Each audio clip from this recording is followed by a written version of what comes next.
Well, howdy guys, Birdman 316. Well, what have we here? I stopped by the hobby shop today and got this end on here as well as this end, but it came in 2-foot sections. To make 3 feet, I had to have it spliced together right there. You can barely see it. So I took it to the park today to fly this with that attached, but no power to the goggles. Fully charged battery, and I unhooked the battery and got rid of this, tossed it aside, plugged the battery directly in, and it works. So someone that charged me $10 to fix this is gonna have to do some warranty work, because that ain't right. I was pretty upset. I was really wanting to get some FPVing in today, learning what this baby's gonna do and what she won't do. And you notice I have Velcro on the bottom of this camera. Normally it sat in some kind of little plastic encased little gizmo that snapped on these two. Let me get it, there we go. It snapped in those two little adjuster ears, or whatever you want to call it. I got some Velcro right there. But I'm still playing with the idea of taking that cover off and somehow either a rubber band or some kind of Velcro strap. That right there, I know it's not a whole lot of weight, but it's some weight, and if you can get rid of it, go for it. It'll just make it lighter and more maneuverable and stay up a little bit longer. So since that wire there was no good, so I just flew 3 batteries through this. Of course, you gotta let her cool down between runs. Line of sight to get to know this bird, and it ain't no JJ1000, but this little thing moves. It's nice. I'll actually do a I guess I can say it's a review, because this is still a fairly new bird, but these props aren't stock. They're from a Walkera ladybird, and these props seem to do a really good job. See, the stock ones were all black, and I'd rather have for orientation have different color up front. I just might get the white version of this too, just because I mean it flies great, and for what it is, I mean, the whole deal was like 30 with radio, like 35, 36 bucks. You can't really beat it. But I'm gonna go by the hobby shop tomorrow and hopefully get some warranty work done. That right there just ain't right. And maybe tomorrow I can get some FPVing done. Slow and easy. I'm not going to do anything crazy. But at least I got in 3 flights with this at the field, at the park. Line of sight. So I'll know what she'll do. And I tried at speed number 1, speed number 2, and speed number 3. It's got some really nice pitch angle and some really nice tight turns. I tried to do a manual flip, but I think the battery was starting to get a little tired, so I said, no, I'm not gonna push my luck, so I just brought it in and landed it. But maybe in the future I'll do a manual flip of this puppy, and once I get better, I could probably do a manual flip FPV, maybe. That's gonna be a while. Okay, this is Birdman 316. I'm gonna take my butt to bed because I gotta get up at 5 a.m. Be at work early tomorrow morning. So you guys have a great night, and this is Birdman 316. Sayonara. Birdman 316 here. First of all, I'm going to give you guys an update on that wire deal, that power cable deal. That was all my fault. It wasn't the hobby shop's fault, so I'm not going to be talking to junk to anyone except for myself.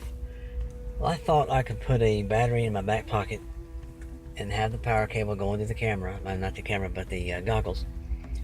But I was told that the current, there we go right there, I'll get to that in a minute. The current is weakened because of the resistance of the wires, and plus it's 7.2 volts.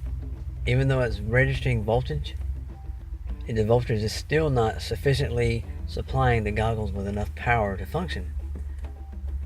It is some crazy scientific technical stuff, which is true. So what I did was I went to the hobby shop and made a deal with the guy.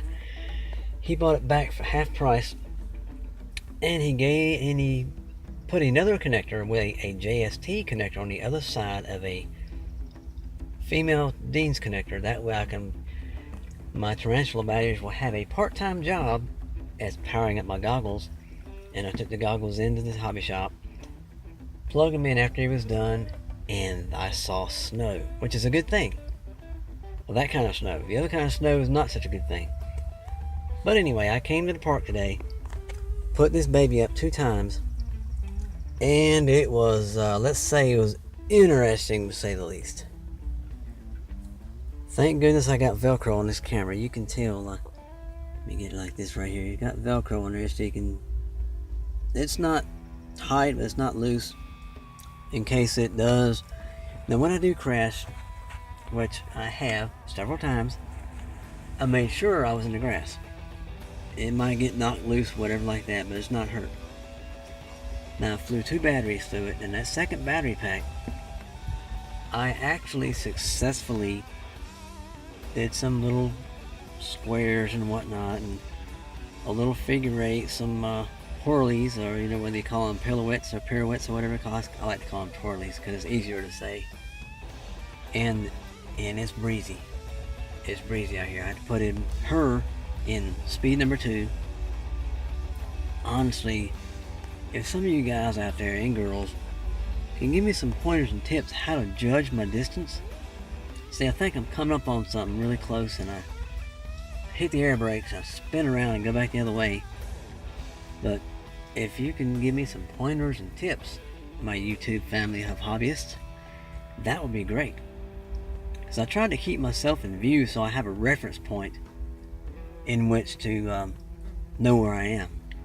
And when it's time to land, when I landed, I kind of landed kind of tough, and it made sure I was in the grass. I was in the grass now. And it bounced and flipped over on its lid. And I had to take a little walk to find out where she was. It wasn't very bad. I mean, she was like maybe 40 feet out from where my position was when I was flying. I was leaning up against the fender of my truck.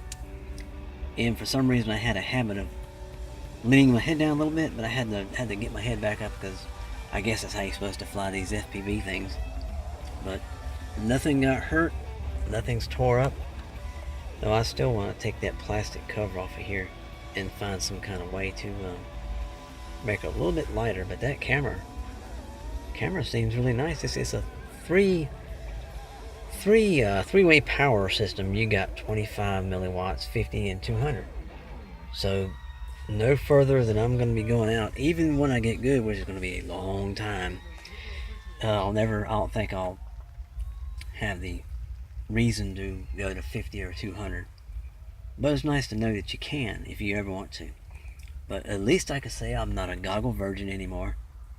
So I got a long road ahead of me. And I'm sure it would have been easier if the wind wasn't trying to whoop me around, which it was whooping me around. I was trying to deal with it and everything, and all that good stuff, not talking no junk. So I brought a couple of tarantula batteries. They wasn't really fully charged, but that's why I only ran in the goggles 1 flight on each battery, so I won't pull it down too far or something and cause a problem. But anyway, we got rain coming in later this afternoon. If you look up in the sky there, it's really gray, And yucky, that's why I'm sitting in the cab of my truck, because of all this wind. But tonight and tomorrow, rain, rain, rain. But Saturday after work, I might have me 2 or 3 batteries charged up, and yeah, get some more training. The only way to get the training is to get out there and do it. Well, you guys have a great afternoon.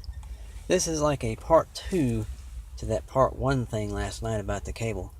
But it's not the cable's fault. It's not the hobby guy's fault. It's not really my fault, but it is. But thinking that, well, let's see, I can put a battery in my back pocket. Yeah, okay. We're not going to go there. So we're going to do it the correct way, which we did. And everything's all good. So you guys have a great one. And this is Birdman 316. Sayonara.